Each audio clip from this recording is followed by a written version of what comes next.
बच्चों, मैं डॉक्टर सुनीता नंदल कक्षा 10th के लिए कृतिका भाग 2 का 4th लेसन लेकर आई हूँ। पाठ का नाम ए ही ठैया झुलनी हे रानी हो रामा। लेखक हैं शिव प्रसाद मिश्र रुद्र। इस पाठ में ए ही ठैया झुलनी हे रानी हो रामा, इस पाठ में समाज से बहिष्कृत दुलारी जो एक गाने वाली है, गौनहारिन है, उसके स्वभाव का जिक्र किया है। जहाँ वह अपने कठोर व्यवहार के लिए प्रसिद्ध है, वहीं कठोर हृदय वाली दुलारी के मन में किसी के प्रति करुणा है, वह उदार है। टुन्नू के प्रथम परिचय में टुन्नू के भाव का उसके हृदय पर प्रभाव पड़ता है। टुन्नू की अपने प्रति भावनाओं को एक लहर मात्र मानने वाली दुलारी को यह समझने में देर नहीं लगी कि जिस वस्तु पर वह आसक्त है उसका संबंध शरीर से नहीं बल्कि आत्मा से है। वह टुन्नू की मौत से आहत हो उठी और उसकी दी हुई गांधीवादी धोती पहन करके उसके प्रति आत्मीय श्रद्धा प्रकट की। यही इस कहानी में दिखाया गया है। महाराष्ट्रीय महिलाओं की तरह धोती लपेट कच्छ बांधे दुलारी दनादन दंड लगाती जा रही थी, एक पहलवान की तरह। उसके शरीर से टपक टपक कर गिरी बूंदों से भूमि पर पसीने का पुतला बन गया था। कसरत समाप्त करके, यानी कि एक्सरसाइज खत्म करके, उसने चार खाने के अंगोछे से अपना बदन पोंछा, शरीर पोंछा, बंधा हुआ जूड़ा खोलकर सिर का पसीना सुखाया और तत्पश्चात आदमकद आईने के सामने खड़ी होकर पहलवानों की तरह गर्व से भुजदंडों पर मुग्ध दृष्टि फेरते हुए प्याज के टुकड़े और हरी मिर्च के साथ उसने कटोरी में भिगोए हुए चने चबाने शुरू किए। उसका चणक चरवण पर्व अभी समाप्त न हो पाया था कि किसी ने बाहर बंद दरवाजे की कुंडी खटखटाई। कोई बाहर दरवाजे पर है। दुलारी ने जल्दी जल्दी कच्छ खोलकर बाकायदा धोती पहनी, केस समेट कर करीने से तरीके से बांध लिए, तब दरवाजे की खिड़की खोल दी। बगल में बंडल सी कोई चीज दबाए दरवाजे के बाहर टुन्नू खड़ा था। उसकी दृष्टि शर्मीली थी, उसके पतले होठों पर झेंप भरी फीकी मुस्कुराहट थी। विलोल आंखें, सुंदर आंखें टुन्नू की आंखों से मिलाती हुई दुलारी बोली, तुम फिर यहाँ टुन्नू? मैंने तुम्हें यहाँ आने के लिए मना किया था ना? टुन्नू की मुस्कुराहट उसके होठों में ही विलीन समाप्त हो गई। उसने गिरे मन से उत्तर दिया, साल भर का त्योहार था इसलिए मैंने सोचा। कहते हुए उसने बगल से बंडल निकाला और उसे दुलारी के हाथों में दे दिया। उस बंडल में साड़ी थी, धोती थी। दुलारी बंडल देख करके देखने लगी। उसमें ये देखिए, ये टुन्नू है, ये दुलारी है। आधा दरवाजा खोलकर बाहर देख रही है। ये बगल में धोती का बंडल दबाए हुए है और दुलारी को गिफ्ट देने के लिए लेकर के आया है। खद्दर की एक साड़ी लपेटी हुई थी। टुन्नू ने कहा, यह खास गांधी आश्रम की बीनी है, लेकिन इसे तुम मेरे पास क्यों लाए हो? दुलारी ने कड़े स्वर से पूछा। टुन्नू का शीर्ण वदन, यानी कि कुमलाया मुंह, उदास मुंह और भी सूख गया। सूखे गले से कहा, मैंने बताया था ना कि होली का त्योहार था। टुन्नू की बात काटते दुलारी चिल्लाई, होली का त्योहार था तो तुम यहाँ क्यों आए? जलने के लिए? क्या तुम्हें कोई और चिता नहीं मिली जो मेरे पास दौड़े चले आए?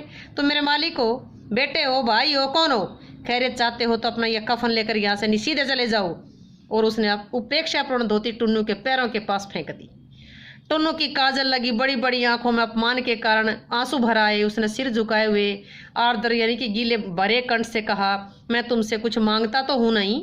देखो, पत्थर की देवी तक अपने भक्त द्वारा दी गई भेंट नहीं ठुकराती। तुम तो हाड़ मांस की बनी हो, हाड़ मांस की बनी हो तभी तो, दुलारी ने कहा। टुन्नू ने जवाब नहीं दिया। उसकी आंखों से कज्जल मलिन आंसुओं की बूंदें नीचे सामने पड़ी धोती पर टप टप टपक रही थी। दुलारी कहती गई।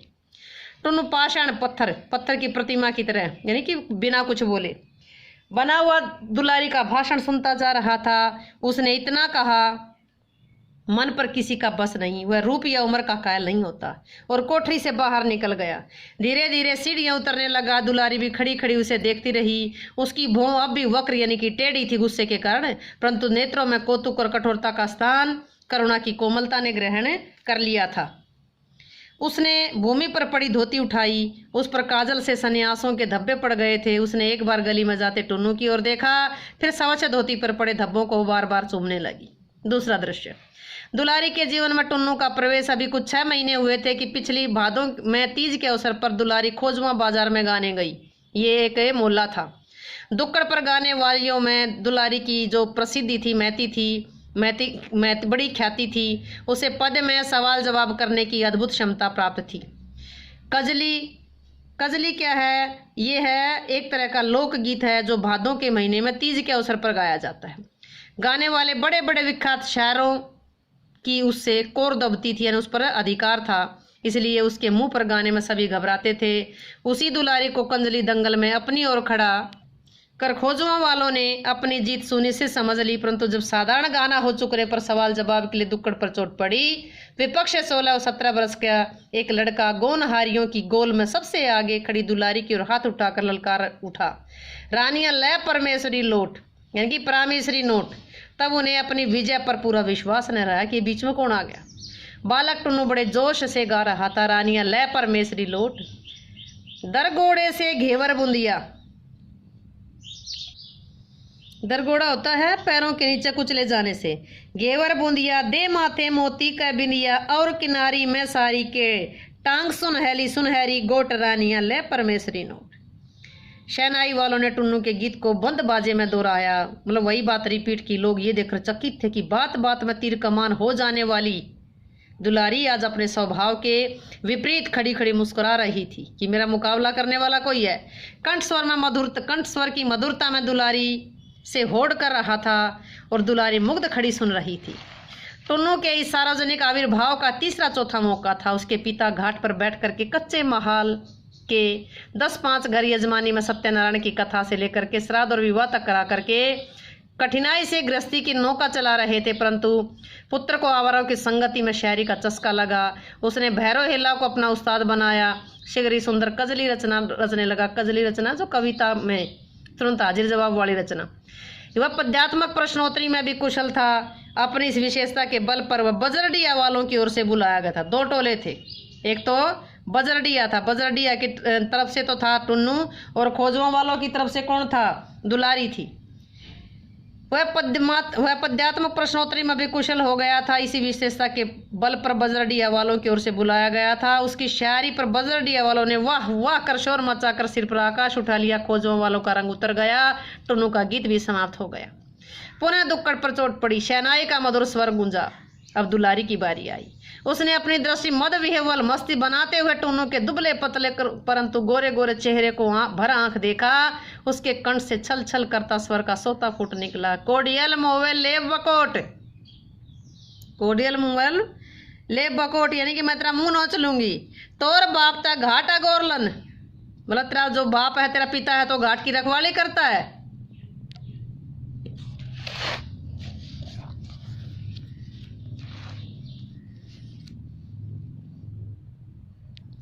कोड़ी कोड़ी जोर बटोरलन तय सरवौला बोल, जिंदगी में कब देख लिए नोट। तन्ना कब नोट देख लिए? तेरा जो पिता है वो तो घाट की रखवाली करके घर का गुजारा मुश्किल से चला रहा है। अब बजरडिया वालों के चेहरे हरे हो चले थे। वे वाह वाह देते हुए सुनने लगे। दुलारी गा रही थी, तुझे लोग आदमी व्यर्थ समझते हैं, तू तो वास्तव में बगुला है। बगुला के पर जैसा है तेरे शरीर का अंग है, वैसे तू बगुला भगत भी है। उसी तरह तुझे भी हंस की चाल चलने का हौसला हुआ, परंतु कभी कभी तेरे गले में मछली का कांटा जरूर अटकेगा और उसी तरह तेरी कलाई खुल जाएगी, तेरा भेद खुल जाएगा। इसके जवाब में टुन्नू क्या गाता है? जितना मन मान गरियाओ, अहने दिल का तपन बुझाओ, अपने मन का बिथा सुनाओ, हम डंके की चोट रानियां ले परमेश्वरी नोट। इस पर सुंदर के मालिक फेंकू सरदार लाठी लेकर के वो दुलारी का पक्ष लेता हुआ टुन्नू को मारने दौड़े। दुलारी ने टुन्नू की रक्षा की। यही दोनों का प्रथम परिचय था। क्वेश्चन बनेगा, प्रथम परिचय टुन्नू और दुलारी का कहाँ हुआ था? उस दिन लोगों के बहुत कहने पर दोनों में से किसी ने भी गाना स्वीकार नहीं किया। मजलिस बदमजा हो गई। टुन्नू को विदा करने के बाद दुलारी प्रकृतिस्थ हुई तो सहसा उसे ख्याल पड़ा कि आज टुन्नू की वेशभूषा में काफी अंतर था। आबरवा यानी कि बहुत बारीक मलमल की जगह खद्दर का कुर्ता, लखनवी दोपहलिया की जगह गांधी टोपी देखकर दुलारी ने टुन्नू के से उसका कारण पूछना चाहा, परंतु उसका मौका नहीं आया। धीरे धीरे जाकर अपने कपड़ों का संदूक खोला। उसमें बड़े यत्न से टुन्नू द्वारा दी गई जो खद्दर की साड़ी थी, जो कपड़ों के नीचे दबाकर रख दी थी, उसका चिता चंचल हो उठा था। उसके प्रति टुन्नू के हृदय की दुर्बलता का अनुभव उसने पहली मुलाकात में कर लिया, परंतु उसने उसे भावना की एक लहर मात्र माना। बीच में टुन्नू उसके पास कई बार आया, परंतु कोई विशेष बातचीत नहीं हुई। कारण टुन्नू आता आधे घंटे दुलारी के सामने बैठा रहता, पूछने पर भी हृदय की कामना प्रकट न करता, केवल अत्यंत मनोयोग से दुलारी की बातें सुनता, फिर धीरे से छाया की तरह खिसक जाता। यौवन के अस्ताचल पर खड़ी दुलारी टुन्नू के इस उन्माद पर मन ही मन हंसती, परंतु आज उसे कृष्णकाय और कच्ची उम्र के पांडमुख बालक टुन्नू पर करुणा हो आई। अब दुलारी को यह समझने में देर न लगी कि उसके शरीर के प्रति टुन्नू के मन में कोई लोभ नहीं है। वह जिस वस्तु पर आसक्त है, लीन है, उसका संबंध शरीर से नहीं आत्मा से। उसने आज ये भी अनुभव किया कि आज तक उसने टुन्नू के प्रति जितनी उपेक्षा दिखाई वो बनावटी थी। सच तो यह है कि हृदय के एक निभृत कोने में टुन्नू का आसन दृढ़ता से स्थापित है। फिर भी वह तथ्य स्वीकार करने के लिए प्रस्तुत नहीं थी। वह सत्यता का सामना नहीं करना चाहती थी। वह घबरा उठी। विचार की उलझन से बचने उसने चूल्हा जलाया, रसोई की व्यवस्था में जुट गई। त्यों ही धोतियों का बंडल लिए फेंकू सरदार ने उसकी कोठरी में प्रवेश किया। दुलारी ने धोतियों का बंडल देख उधर से दृष्टि मुंह फेर लिया। फेंकू ने बंडल उसके पैरों के पास रख दिया और कहा कि देखो तो कैसी बढ़िया धोतियां हैं। बंडल पर ठोकर जमाते दुलारी ने कहा, तुमने तो होली पर साड़ी देने का वादा किया था। यह वादा तीज पर पूरा कर दूंगा। आजकल रोजगार बड़ा मंदा पड़ गया है, फेंकू सरदार ने समझाते हुए कहा। दुलारी फेंकू को उत्तर देना चाहती थी। जलाने के लिए विदेशी वस्त्रों का संग्रह करता हुआ देश के दीवानों का दल भैरवनाथ की संकरी जो तंग गली से गुजरा, भारत जननी तेरी जय हो गीत की ध्वनि से उभय पार्श्व यानी कि दोनों तरफ से खड़ी इमारतों की प्रत्येक कोठरी गूंज गई। एक बड़ी सी चादर फैलाकर 4 व्यक्तियों ने उसके 4 कोनों को मजबूती से पकड़ रखा था। उसी पर खिड़कियों से धोती, साड़ी, कमीज, कुर्ता, टोपी, जो विदेशी जितनी भी चीजें थी सब उसमें डाली जा रही थी। आदि की वर्षा हो रही थी। सहसा दुलारी ने भी अपनी खिड़की खोली। मैनचेस्टर और लंका शहर के मिलों की बनी बारीक सूत की मखमली किनारी वाली कोरी धोतियों का बंडल नीचे फैली चादर पर फेंक दिया। चादर संभालने वाले 4 व्यक्तियों की आंखें एक साथ खिड़की की ओर उठ गई। कारण अब तक जितने कपड़े इकट्ठे किए जा रहे थे वे फटे पुराने थे, लेकिन ये जो बंडल गिरा उसमें धोतियों की तह तक नहीं खुली थी। चारों व्यक्तियों के साथ जुलूस में शामिल सभी लोगों की आंखें बंडल फेंकने वालों की तलाश खिड़की में करने लगी कि ऊपर से किसने फेंका। त्यों ही खिड़की पुनः धड़ाके से बंद हो गई। जुलूस आगे बढ़ गया। जुलूस में सबसे पीछे जाने वाले खुफिया पुलिस के रिपोर्टर अली सगीर ने भी यह दृश्य देखा। अपनी फर्राटी मूंछों पर हाथ फेरते हुए सजग नेत्रों से मकान का नंबर दिमाग में नोट कर लिया। इतने में ऊपर खिड़की का एक पल्ला फिर खुला, तुरंत ही पुनः धड़ाके से बंद हो गया। परंतु इसी बीच अली सगीर ने देख लिया कि जो खिड़की थी किसने खोली, दुलारी ने खोला था। और एक पुरुष ने झटके से उसका हाथ किवाड़ के पल्ले पर से हटा दिया, दूसरे हाथ से पल्ला बंद कर दिया। उस पुरुष की आकृति में पुलिस के मुखबिर जो पुलिस को सूचना देने वाले थे, फेंकू सरदार की उड़ती झलक देख पुलिस रिपोर्टर के रोबीले चेहरे पर एक मुस्कान की तीक्ष्ण रेखा क्षण भर के लिए खिंच गई। उसने तनिक हटकर चबूतरे पर बैठे तमोली के सामने एक दुवन्नी फेंक दी। ये जो है ये गली का सीन है, इधर ये मकान है, इधर ये जो दुलारी है खिड़की से साड़ी का धोती का बंडल फेंक रही है, इधर चादर पर वो सारा विदेशी जो वस्तुएं हैं उनको इकट्ठी करने वाला जो जुलूस लेकर जा रहे हैं वहां सामान इकट्ठा कर रहे। फेंकू सरदार की चौड़ी और पुष्प पीठ पर शपाशप झाड़ू झाड़ती उसके पीछे पीछे धमाधम सीढ़ी उतरती दुलारी चिल्लाई, निकल निकल, अब मेरी देरी डाकी, मेरी देली पर आया तो दांत से तेरी नाक काट लूंगी। उत्कट क्रोध से दुलारी के नथने फूल गए थे। उधर होठ फड़क रहा था, आंखों से ज्वाला निकल रही थी। फेंकू के गली में निकलते उसने दरवाजा बंद कर लिया। उधर पुलिस रिपोर्टर से आंखें चार होती झेपने के बावजूद लाचार सा होकर फेंकू उसकी ओर बढ़ा और इधर उधर और धीरे धीरे दुलारी आंगन में लौटी। आंगन में खड़ी उसकी संगीन पड़ोसियों ने उसकी ओर कुतूहल भरी दृष्टि से देखा, परंतु दुलारी ने उनकी ओर आंख तक न उठाई। सीढ़ी चढ़कर उपेक्षा से झाड़ू अपनी कोठरी के द्वार पर फेंकती हुई अपनी कोठरी में जा घुसी। चूल्हे पर बटलोई में दाल चूर रही थी। उसने पैर से एक ठोकर से बटलोई उलट दी, सारी दाल चूल्हे में जा गिरी, आग बुझ गई। परंतु दुलारी के दिल की आग अब भी भट्टी की तरह जल रही थी। पड़ोसिनों ने उसकी कोठरी में आकर आग बुझाने के लिए मीठे वचनों की जलधारा गिराना शुरू किया। फलस्वरूप और वह ठंडी भी होने लगी। दुलारी बोली, तुम ही लोग बताओ, कभी टुन्नू को यहाँ से देखा है? ये तो आदि गंगा में खड़े होकर कह सकते कि टुन्नू यहाँ कभी नहीं आता। झिंगुर की माँ ने कहा कि यह बात बिल्कुल भूल गई कि उसने कुल 2 घंटे पहले टुन्नू की दुलारी से टुन्नू को दुलारी की कोठरी से निकलते देखा था। झिंगुर की माँ की बात सुनकर अन्य स्त्रियों होठों में मुस्कुराई, परंतु किसी ने विरोध नहीं किया। दुलारी पुनः शांत हो चली। इतने में कंधे पर जाल डाले 9 वर्षीय बालक झिंगुर ने आकर के आंगन में प्रवेश किया और आते ही उसने ताजा समाचार सुनाया कि टुन्नू महाराज को गोरे सिपाहियों ने मार डाला, लाश भी उठा ले गए। और कोई दिन होता तो दुलारी समाचार पर हंस पड़ती, टुन्नू को 2-4 गालियां सुनाती, परंतु आज ये संवाद सुनकर के वो हैरान रह गई। उसने ये भी नहीं पूछा कि घटना कहाँ और किस तरह हुई।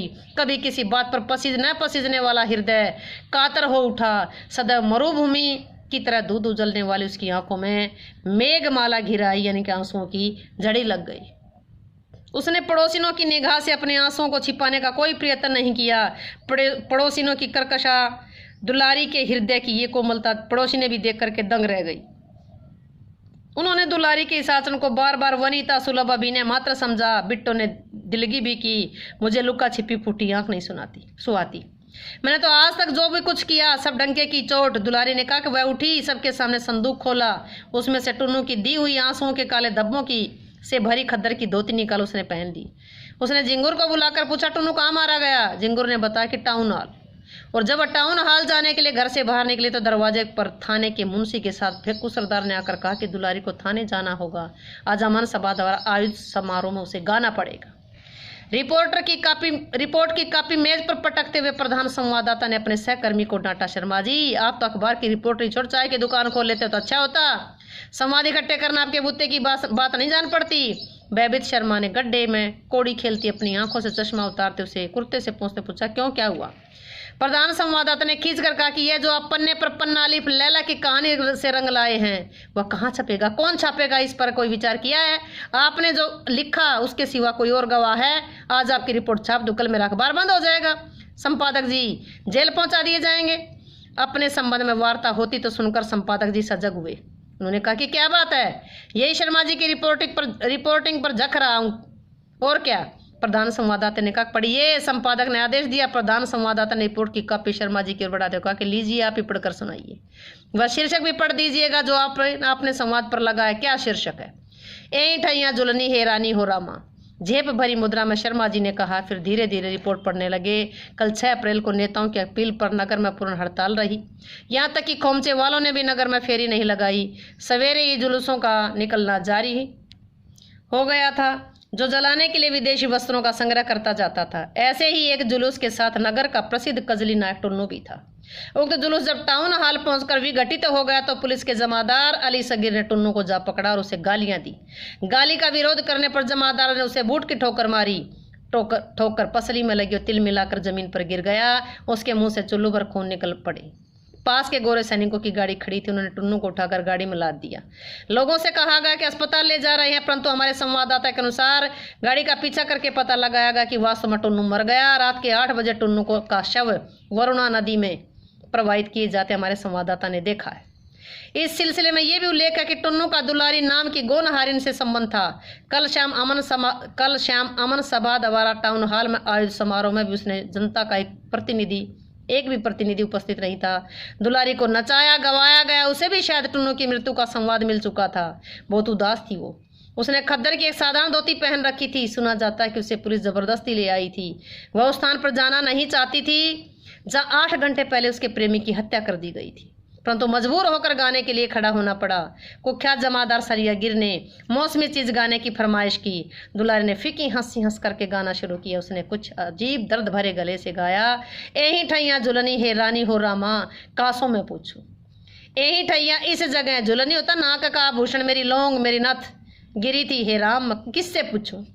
पास ही में कंपनी बाग के फूलों की खुशबू से वायुमंडल आमोदित हो उठा था। चारों ओर सन्नाटा छाया हुआ था, जिसे भेद कर दुलारी की स्वर लहरी गूंज उठी। एही ठैया झुलनी हैरानी हो रामा, कासों में पूछूं। बूट की ठोकर खाकर दोपहर को टुन्नू जिस स्थान पर गिरा था उसी जगह पर दृष्टि जमाए दुलारी ने वो बात दोहराई, एही ठैया झुलनी हैरानी हो रामा। चारों ओर उद्भ्रांत यानी कि हैरान दृष्टि घुमाते उसने गाया कि कासों में पूछूं। उसके अधर प्रांत पर स्मित की एक क्षण रेखा सी खींची उसने। गीत का दूसरा पैरा फिर दोहराया, दूसरा चरण दोहराया। सास से पूछो ननदिया से पूछो, देवरा से पूछ लजानी हो रामा। देवरा से पूछ कहते कहते बिजली की तरह एकदम घूमे। जमादार अली सगीर की ओर देखकर उस लजाने का अभिनय किया। उसकी आंखों से आंसू की बूंदें छहर उठी, या यूं कहिए कि वे पानी की कुछ बूंदें जो वरुणा में टुन्नू की लाश फेंकने से छिटकी और अब दुलारी की आंखों में प्रकट हुई। वैसा रूप पहले कभी न दिखाई पड़ा। आंधी में भी नहीं, समुद्र में भी नहीं, मृत्यु के गंभीर आविर्भाव में भी नहीं। सत्य है लेकिन छप नहीं सकता, संपादक ने कहा। कहानी कैसी लगी? वीडियो अगर अच्छी लगी हो तो लाइक करें, शेयर करें और चैनल को सब्सक्राइब अवश्य करें।